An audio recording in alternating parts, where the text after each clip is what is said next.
Good evening, my little creatures of the night. Mr. Wendigo back again with your late night creature feature. Before we begin, I'm curious. Where are you listening from tonight? Alone in your room? Driving through empty roads? Drop a comment and let me know. I like knowing who's out there in the dark with me. Now then, let's see what tonight's tale brings us. My name's Dakota Berkeley, and before you ask, yeah, I know what you're thinking. I'm one of those YouTubers. The kind that creeps through abandoned hospitals with a flashlight and a shaky camera, whispering, "Did you hear that?" Like it's some profound observation. I used to hate those guys too, back when I had a real job and opinions that mattered. Then I became one. Not because it was my dream, or because I wanted the clout. I fell into it the way some people fall into drugs, half curious, half broke, and suddenly you're in too deep, chasing that first high you can't ever get back. A year ago, I hit big. Twice. 2 viral videos back to back that made me think I'd figured something out, like I'd cracked some kind of code. The first one was a condemned hotel outside Fresno where I caught a figure in a 4th-floor window when the building was supposed to be empty. People argued for months in the comments. Ghost, squatter, reflection, demon. Didn't matter what it actually was because the mystery kept people watching, kept them sharing, kept the algorithm feeding me to new audiences like I was relevant. The second video was a haunted culvert tunnel in northern Nevada where my camera picked up a voice that wasn't mine. It said my name like it was tasting it, rolling the syllables around in a mouth I couldn't see. That one got me on a podcast, got me a sponsorship deal with a flashlight company that wanted me to say lumens in every video like it was a magic word. Those videos paid my rent for 6 months, paid for my gear upgrades, paid my ego enough that I started thinking this could actually work, that I could make a living pointing cameras at dark rooms and asking empty air if anyone was there. Then the views fell off like teeth. The algorithm stopped feeding me to new people. Sponsors stopped emailing. My last paycheck was a pity check from that same flashlight company, and they didn't even want me to make a video. They just wanted me to shut up about them. So when my channel started dying, I did what everyone does when they're desperate and the rent's coming due. I went live. Live streams were cheap. No editing, no fancy cuts. No music layered over the footage to make it feel more cinematic than it was. Just me, a camera, and the hope that anything would happen while people were watching. The engagement was better that way. People liked feeling like they were part of it, like their comments could steer the ship, made them feel powerful, I think. Made them feel like they had some control over a stranger's bad decisions. That night we were in a blown-out shopping strip outside Baton Rouge, rain coming down sideways and wind punching the old signage like it wanted the whole place to collapse. My viewer count hovered around 212, which wasn't terrible but wasn't enough either. Not enough to pay the bills, not enough to keep the lights on, not enough to stop my dad from giving me that look at Thanksgiving. The one that asked without words if this YouTube thing was still paying or if I was just wasting my life. Mike Jones was behind the camera. He's my best friend, my cameraman, the guy who kept me from doing stupid things most of the time. Mike was one of those rare rich kids who didn't act like it. Trust fund kid, yeah, family money, old money, the kind that makes people allergic to consequences because there's always a net waiting to catch them. But Mike didn't wear it like jewelry. He wore it like a secret he was embarrassed by, like having money was something shameful instead of lucky. He liked the hunt, the mystery, the old roads and the places people stopped visiting on purpose. We'd been doing this together since we were 22, back when it was fun, back when views didn't feel like oxygen and the comments didn't dictate where we went or what we did. Mike's family had a place in Baton Rouge. Some old estate his grandparents left him that he never visited because being around that much inherited wealth made him uncomfortable. But it meant he knew the area, knew the back roads and the stories people told when the bars got late and the lights got low. That night, with the storm rattling the busted glass and the comments crawling across my phone screen like ants, I was trying to sound upbeat, trying to sound like I gave a shit about this abandoned shopping plaza that had been looted so many times there wasn't even graffiti left worth photographing. "All right, chat," I said, forcing energy into my voice like I was selling something. "We're inside the old, what was it, Mike? The Bayou View Plaza," Mike muttered, adjusting the gimbal so the camera wouldn't pick up how much his hands were shaking from the cold. "And this is the part where you pretend you're not freezing." I gave a laugh that sounded fake because it was. The chat was doing its usual split personality thing, half of them calling the whole thing fake, others telling me to go somewhere scarier, someone making fun of how tired Mike looked. Then came a $2 donation with a message that just said, "Get a better mic." People were laughing at that one, spamming their emojis like it was the funniest thing they'd seen all night. My stomach tightened reading those comments because I hated needing them. Hated how their attention was the only thing keeping me from crawling back into some 9 to 5 where I'd rot inside a cubicle and die in a parking lot at 60. I was about to call it, about to do the whole, "We'll be back next week," smash that like button routine that I'd practiced so many times it didn't even sound like words anymore. Then a comment rolled in so casual it almost got buried under the usual spam. Almost. It was from a user called swampbait_Sam, and all it said was, "Hey, you all should check out Swamp Samantha's abandoned house." Mike froze when I read it out loud, and I mean actually froze.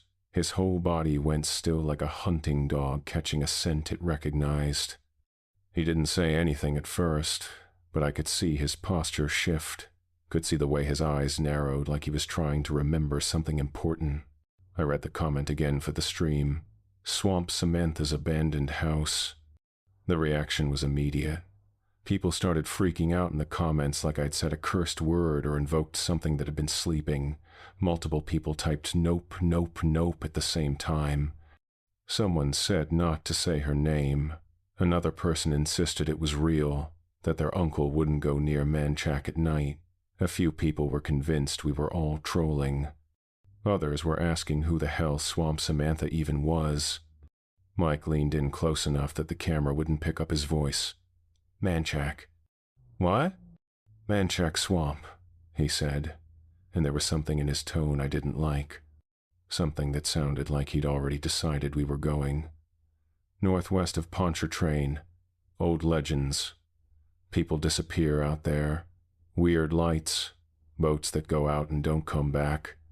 "I thought that was all tourist stuff," I said, because Louisiana's entire brand was haunted swamps and voodoo shops that sold the same mass-produced gris-gris bags to people who didn't know better. Mike looked at me like I'd just asked if water was wet. "Dakota, Louisiana's entire personality is tourist stuff that's also real. That's the problem." The chat kept rolling, people piling on with fragments of the story. Someone said she was a doctor. Someone else said she'd done unethical experiments. The word cages appeared multiple times. People were claiming somebody had died in there. A few skeptics were calling it a hoax, but most people were just spamming "go, go, go, go" like we were their personal entertainment puppets. I could have ignored it. I should have. But my bank account flashed through my head like a neon sign. My rent that was due in 5 days. The pawn slip I'd almost used on my second camera. The look my dad gave me last Thanksgiving when he asked, "So this YouTube thing, it's still paying?" And I'd lied and said, "Yeah, it's going great," when the truth was I'd been eating ramen and stealing toilet paper from gas station bathrooms. I swallowed hard and did the one thing that always starts bad stories. I said, "Let's look it up." Mike pulled out his phone without another word, and I kept the stream running because the viewer count was climbing. People were sharing the link. People were telling their friends to tune in because something was about to happen, and they wanted to be there when it did. Mike read while I watched the numbers tick upward. 250, 290, 312. "Samantha Marie Delacroix," Mike said slowly, like he was reading an obituary. "Former rural doctor. Fired early 90s. License revoked for unethical practices. He scrolled further, his face lit blue by the phone screen. No charges filed, no court records. Like somebody slid a folder into a drawer and sat on it until everyone forgot. What kind of unethical practices? I asked, leaning toward the camera so the viewers would hear me clearly. Mike's jaw tightened. Doesn't say. Just says last known residence was a property deep in Manchac swamp. People say there's a shack out there, and something under it. The donations started coming in then, small amounts at first, like people were testing the waters. $10 with a message saying go to Swamp Samantha, $5 saying if you don't go you're scared, then a $20 donation that made my skin prickle. Last time someone went live there, they never came back.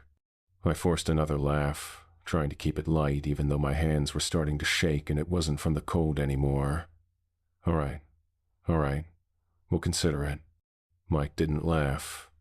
He was staring at that comment again, the one from swampbait_Sam, and his expression was the kind you get when you realize you've already lost an argument you didn't know you were having. Dakota, he said quietly, so the camera wouldn't pick it up. If this is real, it's not ghosts. What's that mean? It means someone built something out there, something they didn't want found. And if people are still talking about it 30 years later, that means whatever happened didn't stop when they shut her down. I looked into the camera lens like it could answer me, like the 1,000 people watching had any idea what we should do. The comments kept rolling, people urging us to do it, daring us, goading us forward. The donations kept pinging with their cheerful little alerts. My bank account kept screaming in the back of my mind. And before I knew what I was doing, I heard myself say, "All right, chat. We're going to Manchac." The viewer count jumped to 500 just like that. Mike closed his eyes for a second, then nodded once. Not because he wanted to, because we both knew I'd already decided, and the only question left was whether he'd let me go alone. We left the shopping plaza and drove through Baton Rouge with the rain hammering the windshield so hard the wipers couldn't keep up. Mike didn't talk much on the drive, just kept his eyes on the road and his hands tight on the wheel like he was trying to steer us away from something he knew we couldn't avoid. I kept the stream going from my phone, mounted on the dashboard, and the chat kept growing. 800 viewers, 1,000, 1,200. People were sharing the link on Reddit, on Twitter, in Discord servers I'd never heard of. By the time we hit the edge of Manchac, the world had turned into one long, wet breath, the kind of place where the air sits heavy in your lungs and the trees look like they're drowning. Manchac isn't pretty like a postcard swamp with bright boats and smiling tour guides. Manchac is where the trees look like they're drowning and the water looks like it's been waiting for something. Cypress knees jutted out of the black water like broken fingers. Spanish moss hung from the branches like old hair that had been torn out in clumps. The air tasted like rotten, warm metal, and even with the windows up I could smell it. That thick, organic smell of things breaking down in the heat.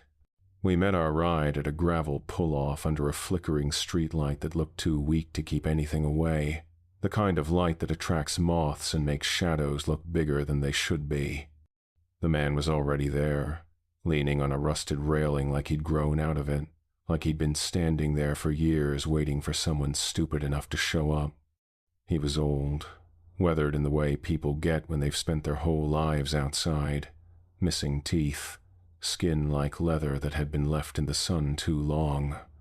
But his eyes were sharp, sharper than they had any right to be, and when he looked at us it felt like he was measuring something. He didn't introduce himself, didn't even acknowledge us until Mike tried to break the silence. "Sir, I know who you are," the old man said, and his voice sounded like a shovel scraping gravel. "You the boys with the camera, the talking box." I held up my phone so he could see the screen, see the chat scrolling past and the viewer count still climbing. "We're live." He spat into the dark water beside the dock, and I watched the ripples spread out and disappear. "You shouldn't be." "What's your name?" I asked, trying to sound friendly, trying to sound like this was all normal. He looked at me like I'd asked for his social security number, like names were something you didn't give out for free in places like this. "Call me Earl," he said finally. "That's what everyone calls me." I didn't believe him for a second, but I nodded anyway because what else was I going to do? We climbed onto the airboat and it smelled like gasoline and old fish and cigarettes that had been smoked down to the filter. Earl fired up the engine and the fan screamed, cutting through the swamp silence like a chainsaw through meat. The chat was eating it up. People were calling the whole thing insane. Someone said Earl looked like he ate ghosts. Multiple people were pointing out that Mike was the only one with any sense. A few were asking if our signal would even hold out there, and someone threatened to riot if the stream cut out. I had a mobile hotspot booster rigged to my backpack, one of those expensive ones that was supposed to work in remote areas. It was the last luxury purchase I'd made back when I still had sponsorship money, back when I thought this whole thing was going to work out. The signal bars flickered but held, and I watched the viewer count tick past 2,000. We skimmed over black water, weaving between trees that looked like bones sticking out of a grave. The engine noise made it impossible to talk, which was fine because I don't think any of us wanted to say what we were thinking. The swamp stretched out in every direction, all of it looking the same, and I wondered how Earl knew where he was going when there weren't any landmarks I could see. After about 10 minutes of nothing but darkness and the smell of rot, I leaned close to Earl and shouted over the engine, "So, you know about swamp, Samantha?" Earl's whole body went stiff, and I saw his hands tighten on the throttle. For a second I thought he was going to turn the boat around, thought he was going to dump us back at that gravel pull-off and tell us to find another ride, but he didn't. He just slowed the engine down enough that I could hear him when he spoke. "Don't say her name," he said, and it wasn't a suggestion, it was a rule. I tried to laugh it off, tried to sound casual like I wasn't starting to get genuinely uncomfortable. "It's just a name." Earl turned his head slow, and when his eyes caught the boat lights, they reflected yellow like an animal's. "In this swamp," he said carefully, "names is bait." Mike shifted beside me, and I could tell he wanted to ask something but didn't know how. Finally, he just went for it. "You ever been to the house?" Earl's mouth tightened into a line. "I took folks close. Some come back, some don't." "Why won't you go all the way?" I asked. Earl's laugh was hollow, the kind that doesn't have any humor in it. "I ain't giving that thing no more company." The word hung in the air between us like smoke. Thing. Not place. Not house. Thing. I wanted to ask what he meant, wanted to push for details, but something in his expression told me he'd already said more than he wanted to. We rode in silence after that, the airboat cutting through water that looked thick enough to walk on. The trees got closer together, pressing in like they were trying to hear our conversation, and the air got colder even though we were in Louisiana in the summer and that shouldn't have been possible. After what felt like forever, Earl slowed the boat near a patch of reeds that looked like every other patch of reeds we'd passed. He killed the engine and the swamp rushed back in, filling the silence with sounds I didn't want to identify. Frogs, insects, something else that might have been a bird or might have been something pretending to be one. "That's as far as I go," Earl said, pointing into the fog. I looked where he was pointing and didn't see anything at first, just darkness and mist and the suggestion of shapes that could have been trees or could have been something else.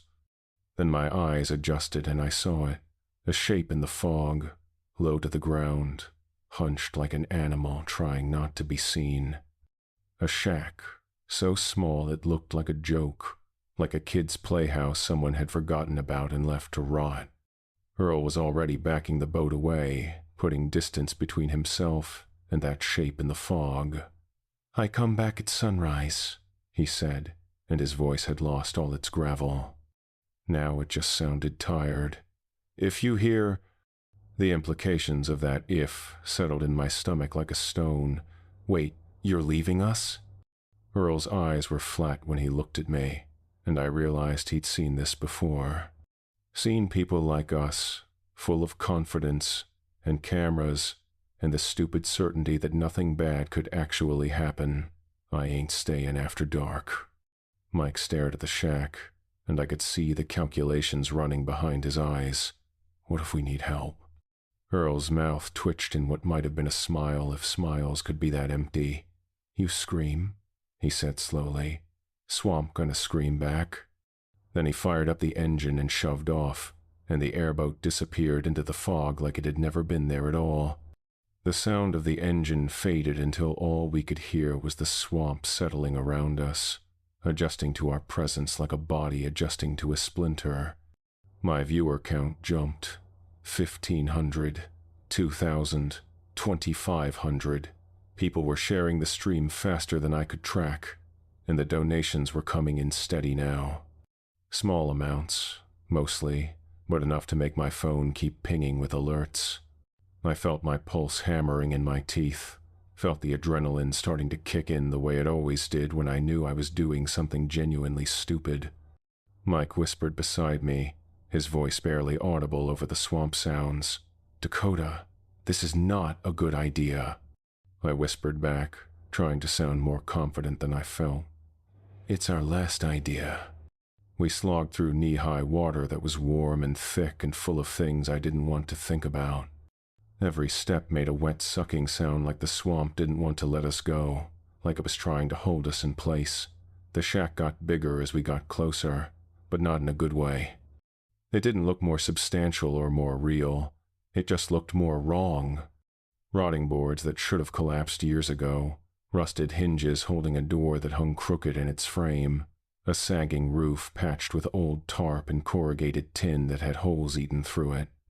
No lights anywhere, no trail leading to or from the place, no sign that anyone had been there in years, which should have been comforting but wasn't.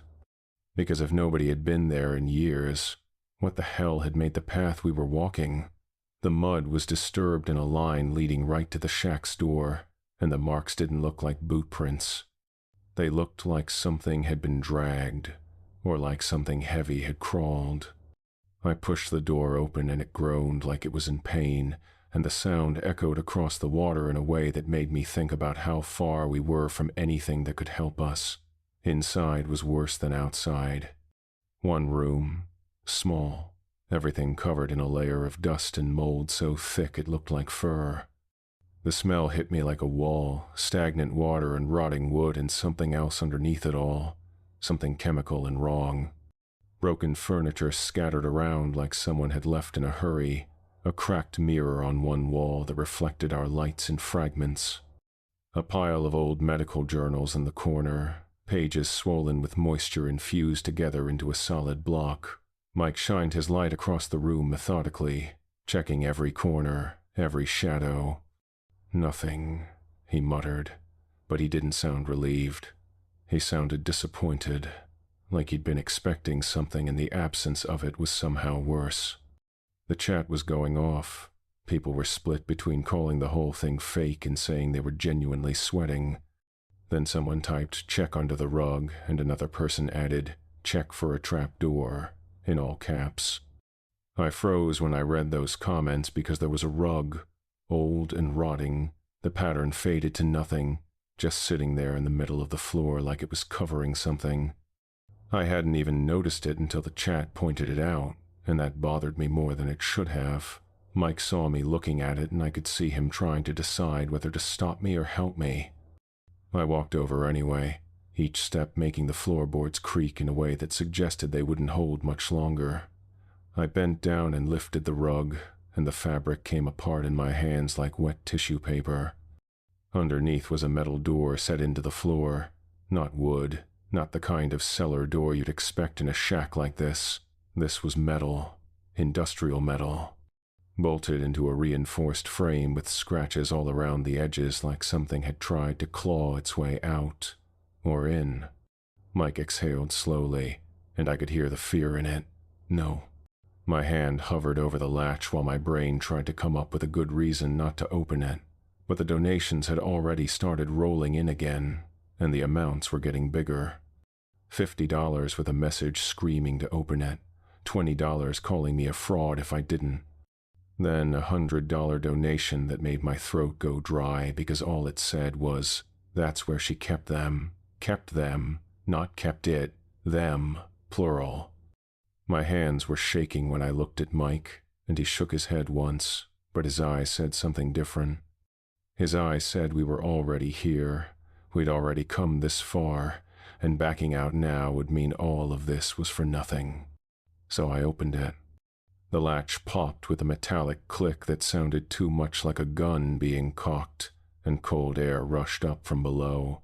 Not basement cold, not underground cold. This was freezer cold, the kind of cold that feels wrong when you're standing in a Louisiana swamp in the middle of summer. The kind of cold that means something mechanical is running down there, something with power, something that shouldn't exist under a shack that doesn't even have lights. Mike angled the camera down into the opening, and I watched the light spill down concrete stairs that went deeper than they had any right to go. The stairs were clean, not dusty, not covered in dirt or debris. Someone had been using them recently. My voice came out thin and shaky when I spoke to the camera. "All right, chat, we're going down." I stepped onto the first stair and heard it creak under my weight, and behind us the swamp went quiet, not gradually, all at once, like someone had flipped a switch and turned off every living thing within a mile. No frogs, no insects, no birds, just the sound of our breathing and the faint, faraway hum of something electrical that definitely shouldn't be running under an abandoned shack in the middle of nowhere. The stairs kept going, 10 steps, 20, 30, way deeper than a cellar should go, way deeper than made any sense for a structure this small. The temperature kept dropping with every step, and I could see my breath puffing out in front of me in little clouds. Mike was right behind me, camera pointed over my shoulder, and I could hear him breathing hard through his nose like he was trying not to panic. At the bottom, our lights hit concrete walls that were smooth and poured and professional. This wasn't something someone had dug out by hand. This was engineered, planned. Built with permits and blueprints and money, a lot of money, the kind of money that doesn't get spent on a shack in a swamp unless you're trying to hide something you really don't want found. I swung my light around and saw the hallway stretching out ahead of us like a throat, and my stomach dropped because I knew what I was looking at even if my brain didn't want to accept it. This was a facility, a bunker, something that had been built to contain things, to keep them separated and controlled and away from the world. The hallway was lined on both sides with cages, not cells, cages. The kind you keep animals in if the animals were dangerous and you didn't particularly care about their comfort. Each one was maybe 10 feet by 10 feet, with metal bars that went from floor to ceiling and reinforced corners that looked like they'd been built to take a beating.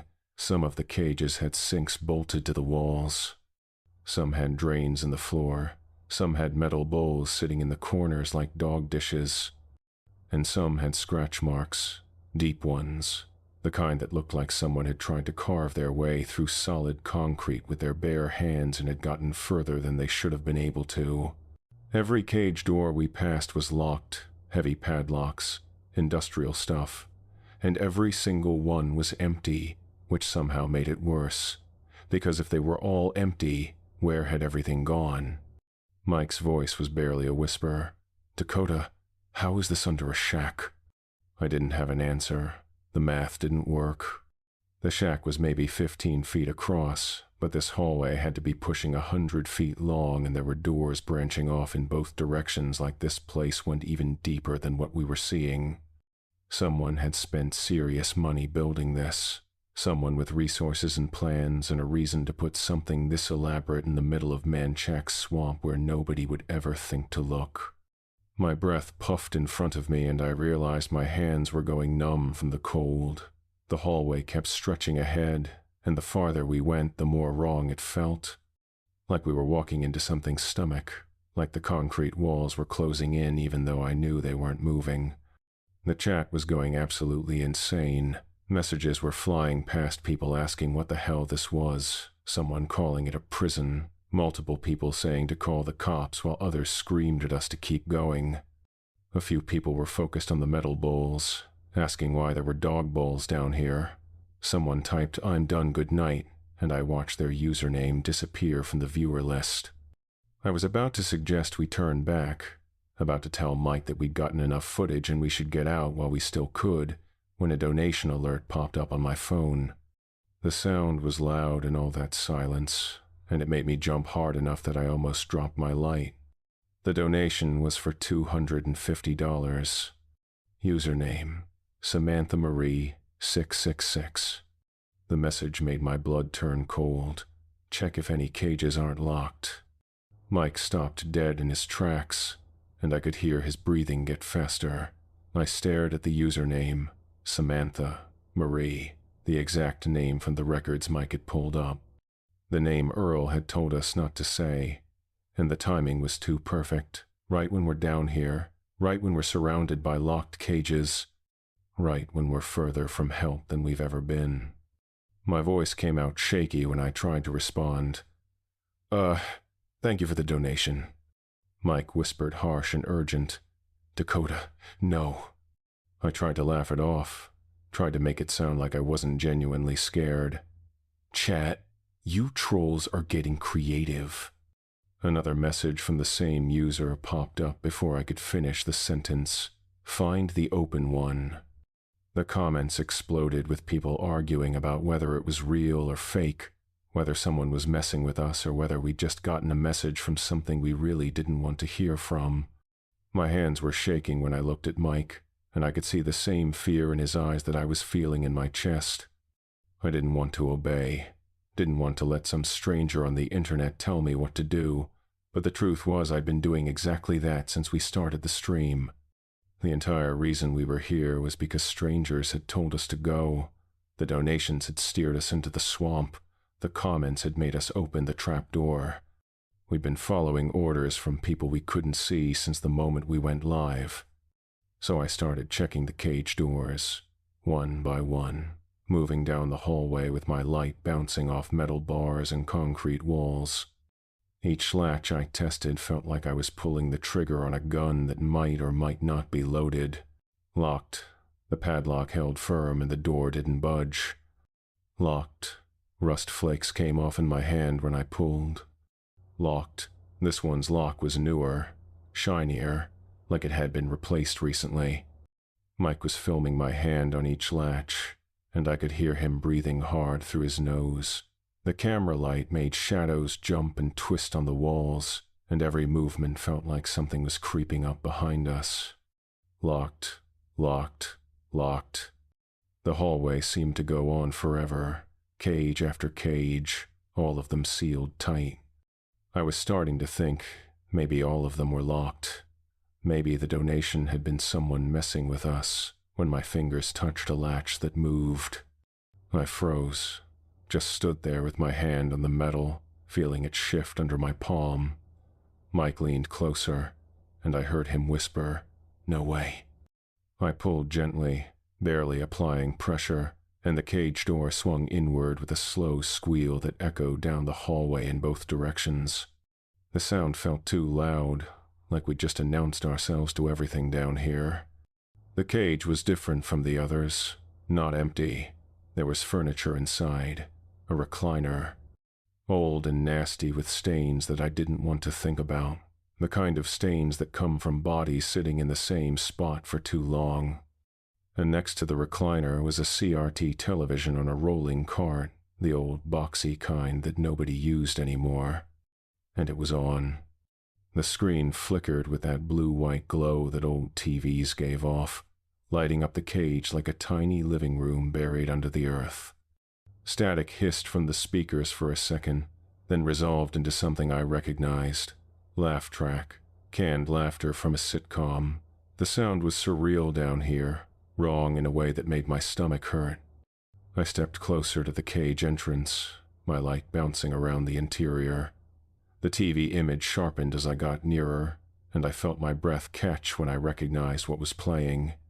Full House, Bob Saget's voice echoing through a concrete bunker under a Louisiana swamp, cheerful and familiar, and so completely out of place that my brain couldn't process it. The Tanner family gathered in their living room, and the laugh track told me when something funny had happened. Inside the cage, next to the recliner, was a sink bolted to the wall. Below the sink were two metal bowls sitting on the concrete floor, dog bowls. One of them had dried brown residue stuck to the bottom, crusty and dark like kibble that had been left to harden. The other bowl had a ring of rust around the inside like it had held water recently. Like someone had filled it, like someone was still using it. I whispered without meaning to. "What the hell?" Mike's voice was tight when he answered. "Dakota, why is it on?" That was the question, wasn't it? Why was there power down here? Why was the TV playing? Who had turned it on? The shack above us didn't have electricity. There were no power lines running through Manchac. So where was the juice coming from? I leaned into the cage entrance, my heart hammering so hard I could feel it in my teeth. The TV volume was low, kept at that perfect background noise level that people use when they're doing something else and just want sound to fill the silence. Like whoever lived here, and I was starting to accept that someone did live here, watched TV while they ate or worked or did whatever the hell you do in a cage with dog bowls and a recliner. Then I heard something behind us, a faint scrape, metal on concrete, the kind of sound that could have been nothing or could have been everything. We both turned at the same time, light swinging down the hallway we'd come from. The beams cut through the darkness and showed us nothing but more cages stretching back toward the stairs, empty. All of them empty, no movement, no shapes, just concrete and metal and that endless hallway disappearing into black. I let out a breath I didn't know I'd been holding. Probably rats. Mike didn't answer, and when I looked at him I could see his jaw was clenched tight, because he'd heard it too. And it hadn't sounded like rats. It had sounded bigger, heavier, more deliberate. A second scrape came from somewhere above us, not from the hallway, not from the floor, from higher, from the ceiling. I raised my light slowly, the beam crawling up the concrete wall like it was afraid of what it might find. The shadows moved weird in this place, stretching and contracting as my hand shook. The light reached the ceiling and I swept it across the smooth concrete, looking for vents or pipes or anything that might explain the sound. There, near the intersection where the hallway split, something moved. Not fast, slow, deliberate, a shape sliding along the ceiling like a spider that weighed as much as a person. The movement was wrong in a way I couldn't articulate, wrong in the same way that seeing a person's joints bend backward would be wrong. It defied the way things were supposed to move. My throat locked up and I couldn't make a sound.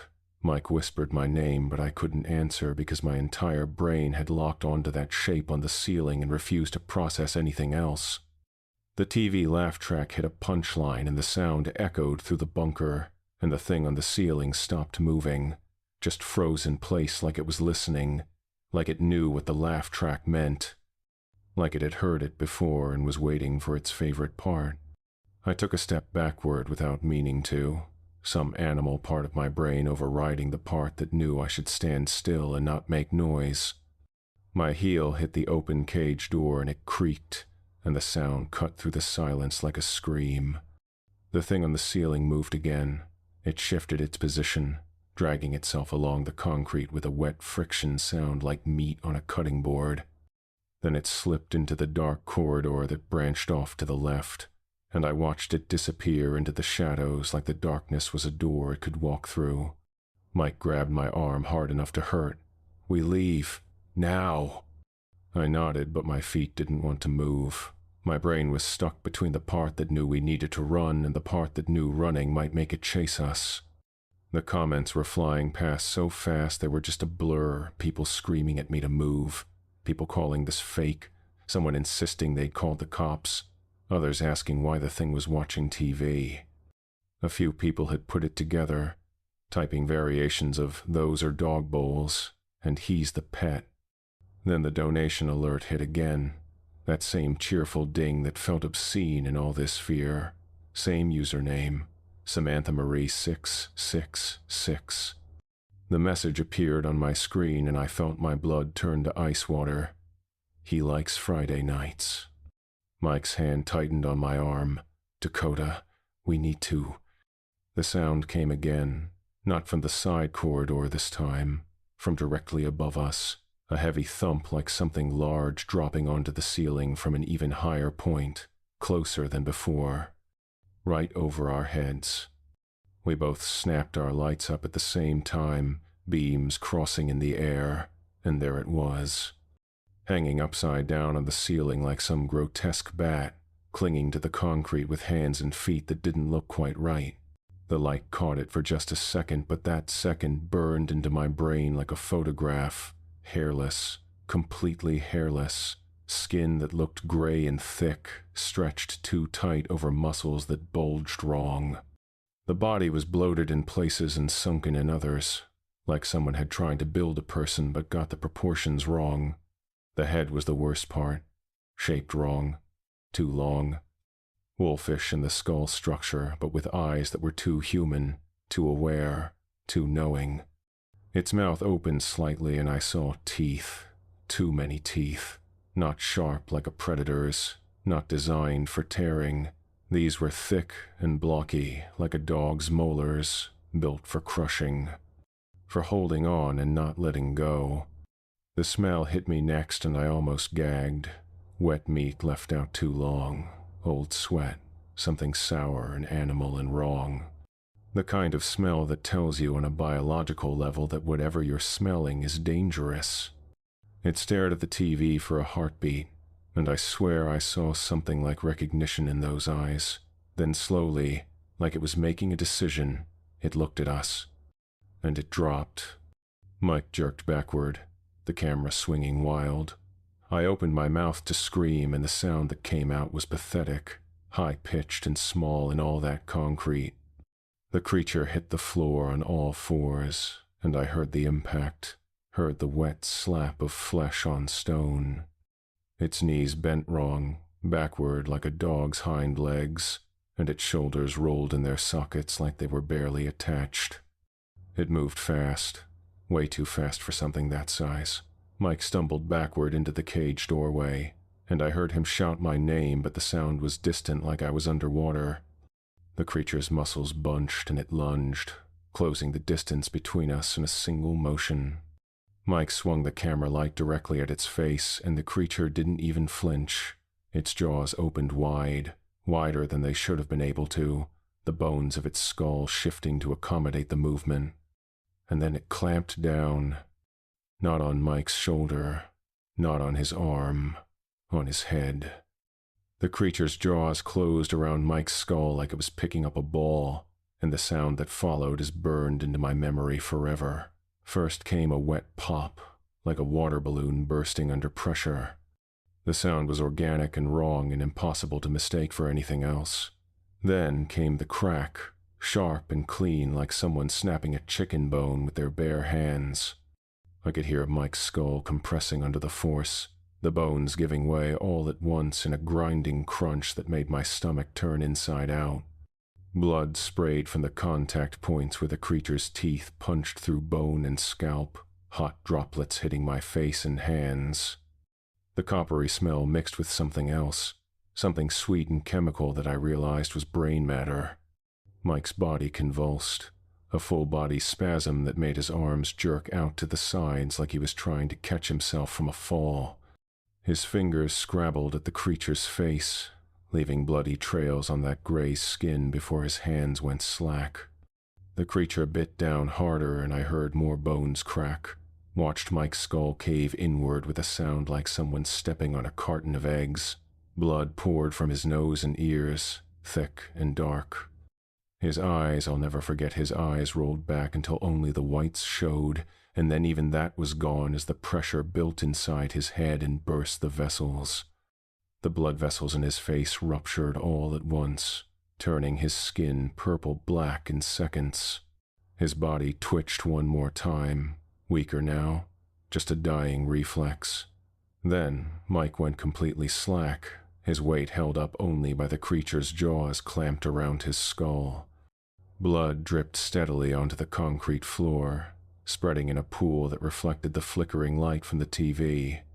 The camera fell from Mike's lifeless hands and hit the concrete with a sharp crack that spiderwebbed the lens. The stream went sideways, the image tilting at a crazy angle that showed mostly floor and a thin slice of ceiling with that pool of blood creeping into frame. The chat lost its collective mind. Messages exploded across the screen faster than I could track them, people typing in all caps, people insisting this had to be fake, people asking if Mike was okay, people screaming to call 911. Someone kept typing his name over and over. Another person claimed they were going to throw up. The emojis flew past like confetti at a funeral. I was crawling backward before I'd made the decision to move, scrambling on my hands and knees like a child, my palms slapping the cold concrete and finding no purchase. My back hit something metal and I grabbed it without thinking. A chain, attached to the wall, heavy links that were cold and solid under my fingers. The creature turned its head slowly, and I watched Mike's blood run down its chin in thick ropes that dripped onto its chest and the floor. The blood was dark, almost black in the harsh fluorescent light that I only now realized was coming from somewhere. The creature stared at me, and I realized with a horror that went deeper than fear that it wasn't angry. It wasn't in a frenzy. It was curious, like it had found something new, like it wanted to see what I would do, how I would react, whether I would run or fight or just break down and cry. It took one slow step toward me, Mike's body still dangling from its mouth, and I couldn't move. Every muscle in my body had locked up. My lungs wouldn't pull air. My heart was beating so fast it felt like it was vibrating instead of pumping, and I could feel the pulse in my neck hammering against my skin. Then the TV laugh track rose again from inside the cage, echoing through the bunker in that tinny, artificial way. The creature's head tilted at the sound, and I saw something almost human cross its face.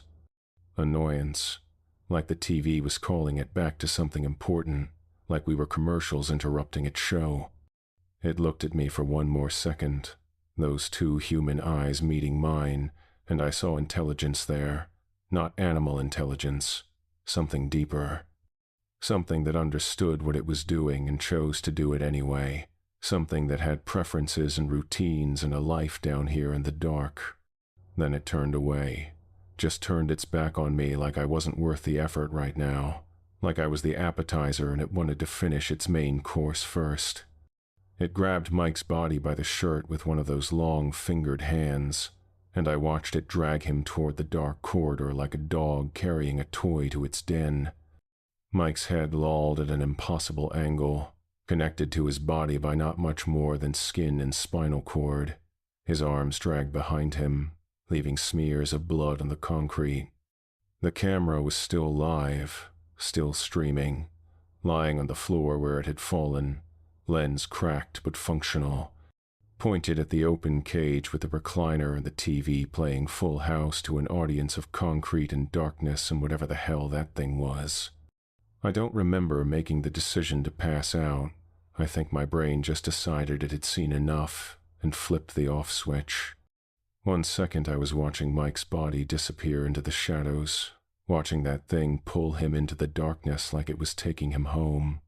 The next second everything went black and I felt myself falling sideways onto the cold concrete. When I came to, I don't know how much time had passed. Could have been minutes, could have been hours. The TV was still playing, different show now. The light was the same. The temperature was the same, but something had changed. I felt it before I saw it. Cold metal pressed against my throat, heavy and constricting. I reached up with shaking hands and felt the collar locked around my neck. Industrial-grade metal, thick and heavy, padded on the inside but tight enough that I could feel my pulse against it. The kind of collar you'd use on an animal you didn't want getting away. A chain ran from the collar to an anchor point bolted into the floor, thick links that looked like they could hold a car. I sat up slowly, my head spinning and my stomach threatening to empty itself onto the concrete. My hands scrabbled at the collar automatically, fingers searching for a seam, for a lock, for any way to get it off. There was nothing, just smooth metal all the way around except where the chain attached. My phone was lying next to me, screen cracked worse than before but still functional. The live stream was still running, still going. The battery icon was red, down to 15%, but it hadn't died. However long I'd been unconscious, the stream had kept going, kept broadcasting to whoever was still watching. The viewer count had exploded. 7,000 people. 8,000. The number kept climbing as I watched. People had shared the link everywhere. Twitter, Reddit, Facebook, TikTok. Social media was probably melting down. The stream had gone viral, actually viral, the way I'd always dreamed it would. And all those thousands of people were watching me wake up with a collar around my neck, a chain on the floor beside me, and 2 metal bowls sitting within arm's reach like I was a dog that had been brought home from the shelter. The comments were a mix of panic and disbelief. People were begging me to move, to run, to do something. Others were insisting this was a crime scene and someone needed to track my phone. Multiple people claimed they'd called the cops. A few were asking why the thing was watching TV, trying to understand what they were seeing. And then there were the ones who'd figured it out. The ones typing variations of, "Those are dog bowls, and he's the pet now, and it's keeping him."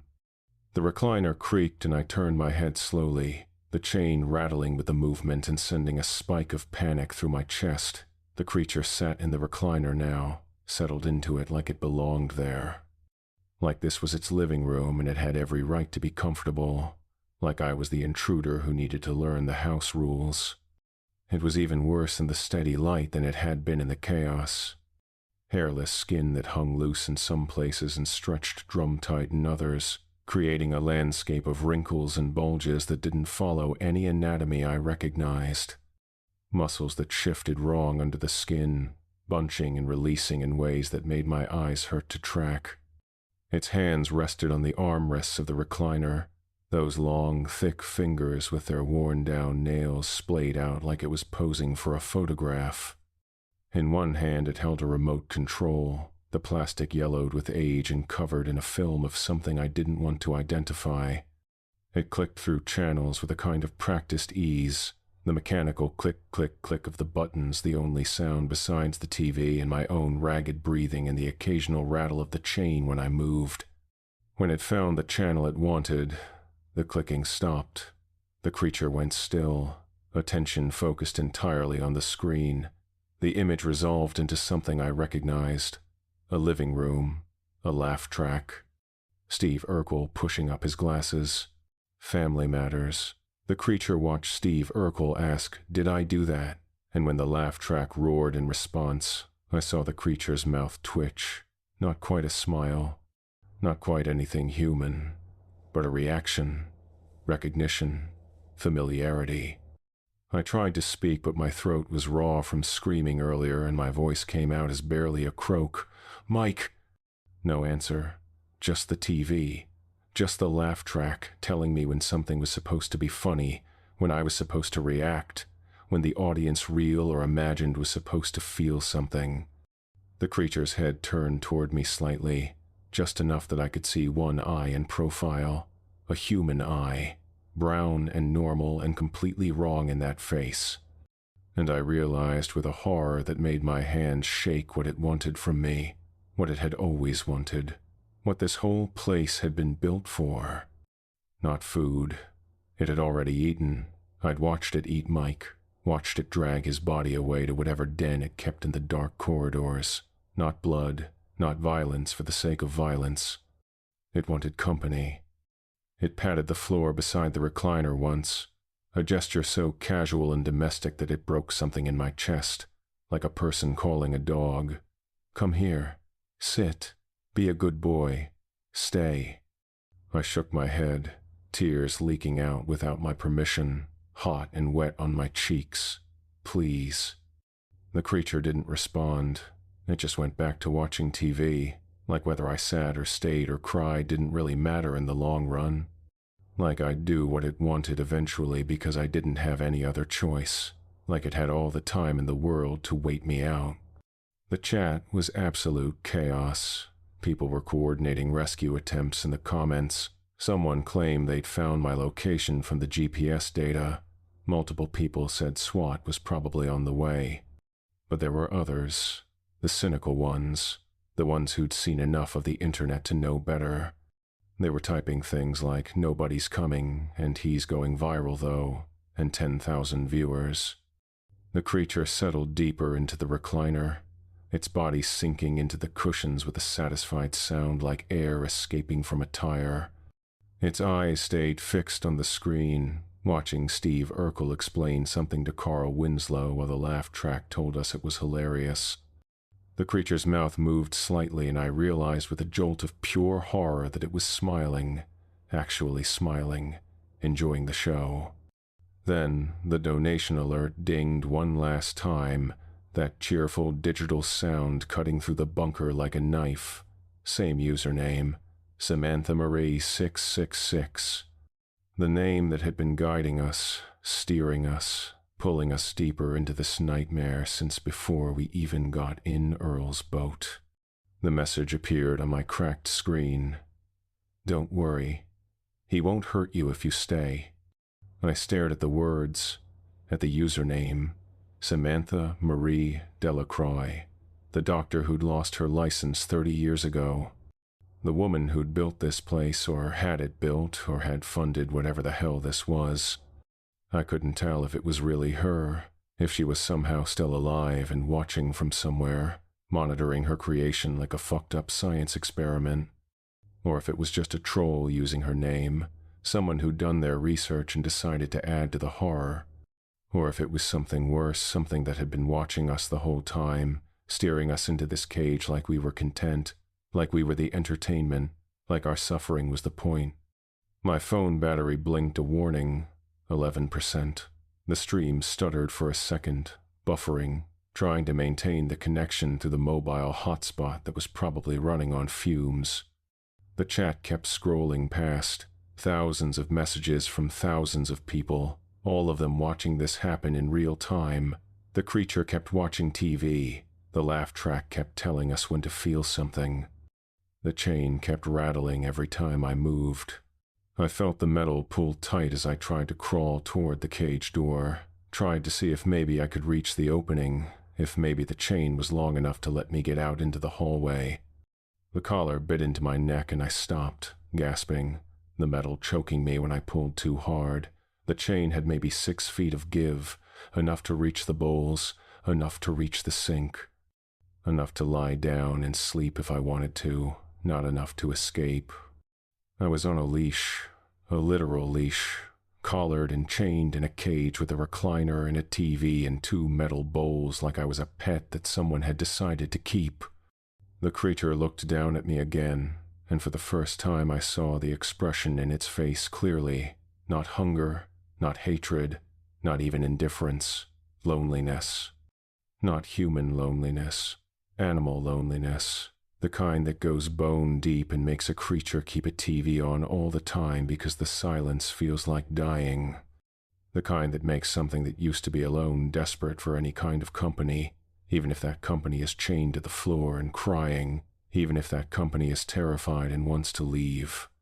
Because at least it's something. At least it's not alone anymore. I felt the weight of its gaze like a physical thing pressing down on me. It reached down slowly, its hand coming toward my head, and I flinched, but there was nowhere to go. The chain held me in place. The collar kept me right where it wanted me. Its hand touched the top of my head and I sobbed, the sound ugly and wet and desperate. It scratched me gently, the way you'd pet a dog you'd just adopted. Its worn-down nails dragged across my scalp in a gesture that might have been affectionate if it had come from anything else, from anyone else. From something that hadn't just killed my best friend and dragged his body into the dark to eat. My stomach turned and I dry heaved, my body trying to reject everything that was happening, trying to expel the horror like it was poison. Nothing came up but bile. The creature didn't react to my retching. It just kept petting me for a few more seconds, like it was soothing a frightened animal, like it was telling me everything would be okay if I just calmed down and accepted my new situation. Then it withdrew its hand and went back to watching the TV. Attention already shifted back to Steve Urkel and the Winslow family and whatever other sitcoms it had queued up for the night. I sat there with the chain around my neck and cried quietly, because loud crying felt like it might annoy it, might make it decide I was more trouble than I was worth. The CRT played another punchline and the laugh track roared through the bunker like the world's worst joke, like a reminder that somewhere people were laughing. Somewhere people were safe in their homes, watching TV and eating dinner and living normal lives while I was chained in a cage under a swamp with something that used to be human or maybe never was. The creature leaned back in the recliner, its body settling into the cushions with a satisfied sound, and I watched it raise the remote and click to another channel. More laugh tracks.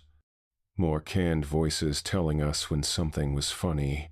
More normal domestic sounds coming from a TV in the most abnormal situation imaginable. And I sat there watching my phone die, watching my channel finally go viral for real, watching the viewer count climb past 10,000 while I was chained in a cage beneath Manchac swamp with a creature that wanted me to stay, that needed me to stay, that had made sure I couldn't leave. The battery hit 8%, 6%, 3%. The screen dimmed automatically, trying to conserve power, but I could still see the comments flying past. People arguing about whether to call the police. People claiming they tracked my location and help was coming. People insisting this was all an elaborate hoax because nothing this fucked up could actually be real, because reality didn't work this way, because surely someone would stop this. But nobody was coming.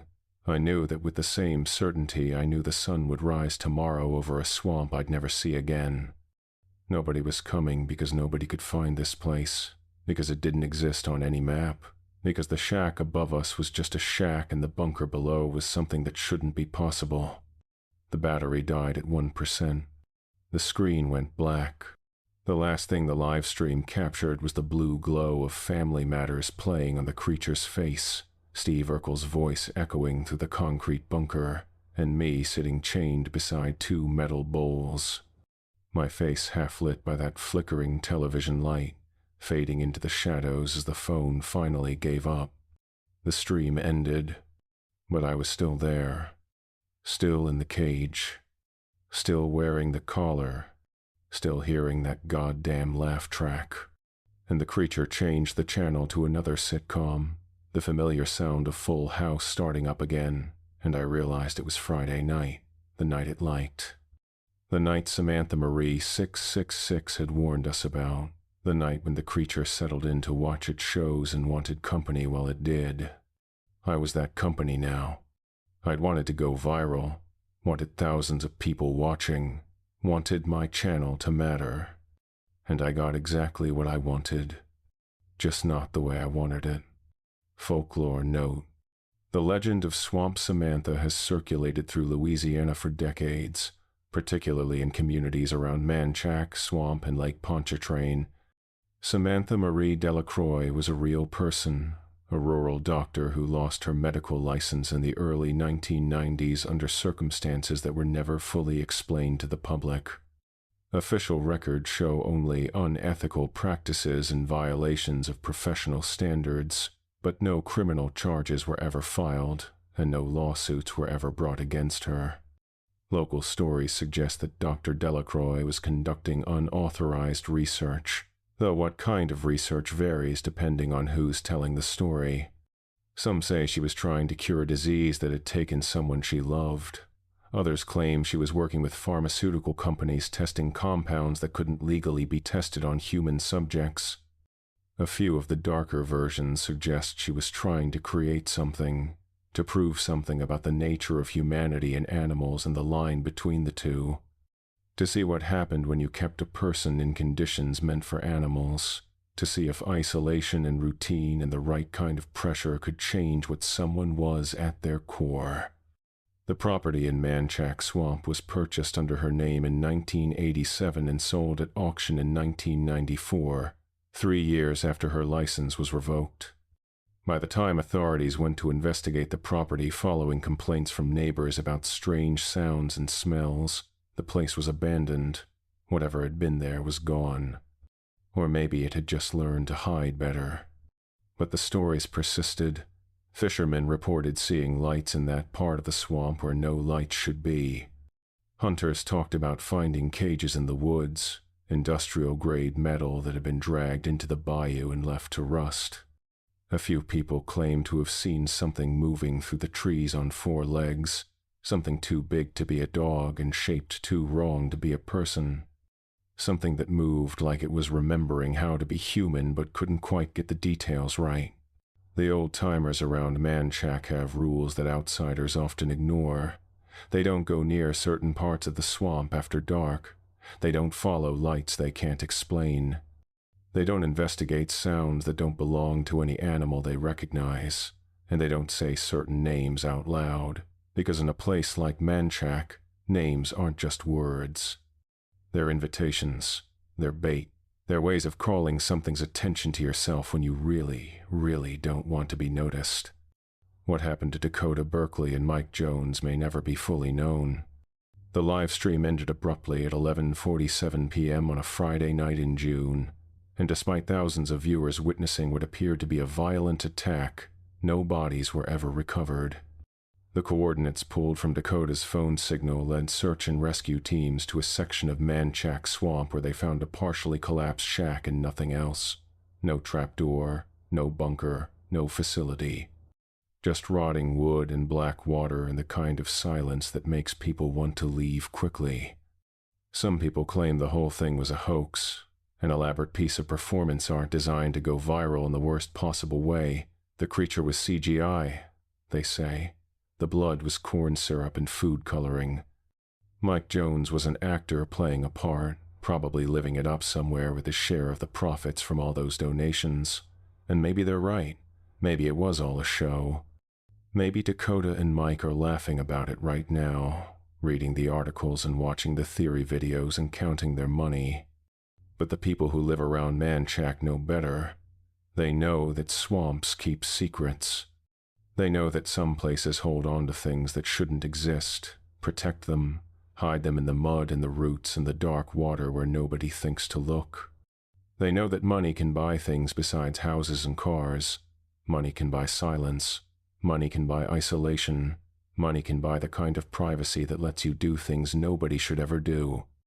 And they know that every Friday night, if you listen close enough in the right part of Manchac, you can hear laugh tracks echoing across the water from a place that shouldn't have power. The sound of old sitcoms playing to an audience that nobody can see. Full House and Family Matters, and all those shows from the 90s, the ones with the laugh tracks that tell you when something's supposed to be funny, when you're supposed to feel something, when the world is supposed to make sense.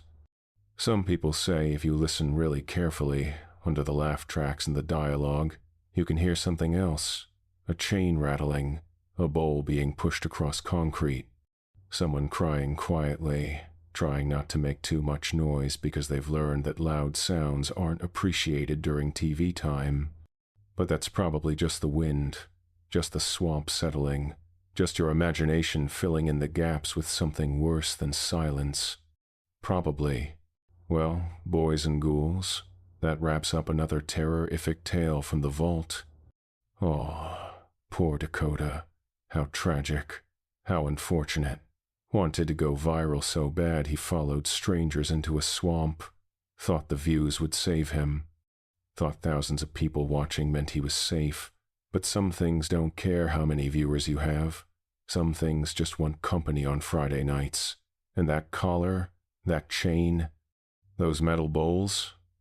Well, at least his channel finally blew up. Just how we fucking love it. If this story crawled under your skin the right way, hit that subscribe button. New creature features drop every day at 8 p.m. Central, and trust me, tomorrow's even nastier.